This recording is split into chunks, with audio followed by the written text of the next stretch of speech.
कांग्रेस नेता राहुल गांधी और आरजेडी के नेता तेजस्वी यादव ने मिलकर आज मंच शेयर किया बिहार में, और चक्का जाम हड़ताल भी की गई, गिरफ्तारियां भी दी गई। हमारे साथ भाजपा के राष्ट्रीय प्रवक्ता और बिहार से भी नेता सैयद शाहनवाज हुसैन साहब हैं। शाहनवाज जी, कई आरोप लगाए गए भारतीय जनता पार्टी पर, सीधे सीधे प्रधानमंत्री पर, गृह मंत्री पर, और इस गठबंधन को देखकर क्या लगता है, जितना आक्रामक दिख रही है ये गठबंधन की राजनीति, उसे देखकर ऐसा लगता है कि आप भाजपा के लिए ये मुश्किलें खड़ी कर सकते हैं? कोई मुश्किल नहीं है। आज तो पूरी तरह बंद फ्लॉप हो गए, विफल हो गए। आम लोग नहीं आए, सिर्फ जो नेता थे कांग्रेस के, आरजेडी के, माले के या पप्पू यादव के, वही लोग आए।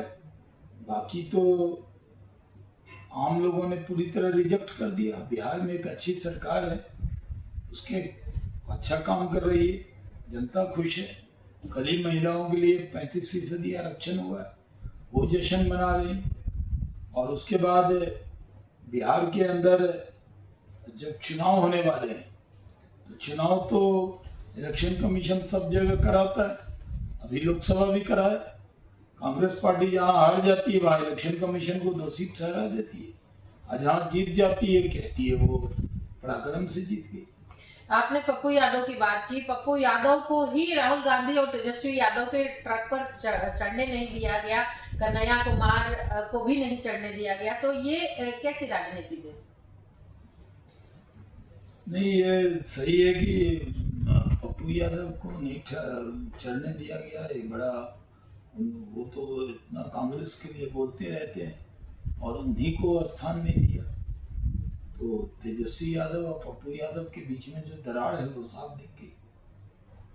राहुल गांधी ने कई आरोप लगाए, सीधे सीधे ईसीआई पे यह आरोप लगाया कि वो भाजपा और आरएसएस के सहारे चल रही है और उनके इशारे पर काम कर रही है।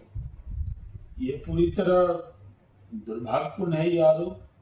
चुनाव आयोग इंडिपेंडेंट बॉडी है। कर्नाटक में जब जीत गए तो चुनाव आयोग बहुत अच्छा था, तेलंगाना में बहुत अच्छा था, हिमाचल प्रदेश में बहुत अच्छा था, वायनाड में जीत गए, रायबरेली जीत गए तो चुनाव आयोग बहुत अच्छा। हार गए महाराष्ट्र में, हरियाणा में, दिल्ली में, तो चुनाव आयोग खराब हो गए। राहुल गांधी कह रहे हैं कि महाराष्ट्र की तरह बिहार का भी चुनाव चोरी करने की योजना भाजपा बना रही है। कोई क्या चोरी से जीते हैं? लोकतंत्र का अपमान कर रहे हैं वो ये कह के। स्पष्ट बहुमत की सरकार मिली, कांग्रेस का बुरा हाल था। लोकसभा के चुनाव में कुछ सीटें क्या मिली थी, कांग्रेसी घमंड में रह गए, घर बैठे रह गए, और हम लोग चुनाव में मेहनत किया, जनता का साथ मिला, जीते हैं।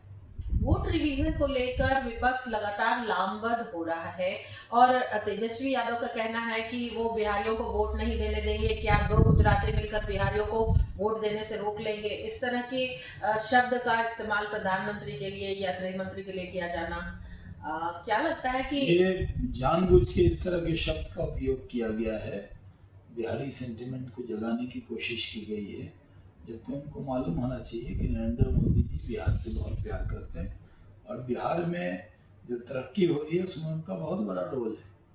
बिहार में किन बड़े मुद्दों पर भाजपा चुनाव लड़ेगी? हम डेवलपमेंट के मुद्दे पे जाएंगे, विकास के मुद्दे पे जाएंगे, हमने जो जनता के लिए अच्छे काम किए हैं उस मुद्दे पे जाएंगे।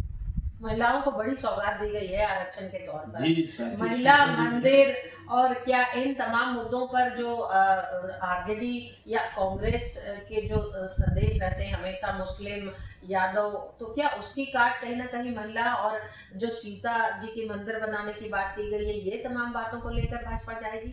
नहीं, ये तो बड़ी बात है कि सीता जी का मंदिर बिहार में बन रहा है और हमारे विरोधी ये मुद्दा बना रहे हैं। हम कोई मंदिर के मुद्दे पे चुनाव में थोड़ी जा रहे हैं, हम तो डेवलपमेंट के मुद्दे पे जा रहे हैं। लेकिन ये सही है कि माता सीता का मंदिर भी बिहार में बन रहा है। तो जाहिर तौर पर जिस तरह से चक्का जाम और रैली निकाली गई आज महागठबंधन की तरफ से, उसे देखकर लगता है कि आने वाले दिनों में ये चुनाव प्रचार और भी आक्रामक नजर आ सकता है। ईटीवी भारत के लिए दिल्ली से अनामिका रत्ना।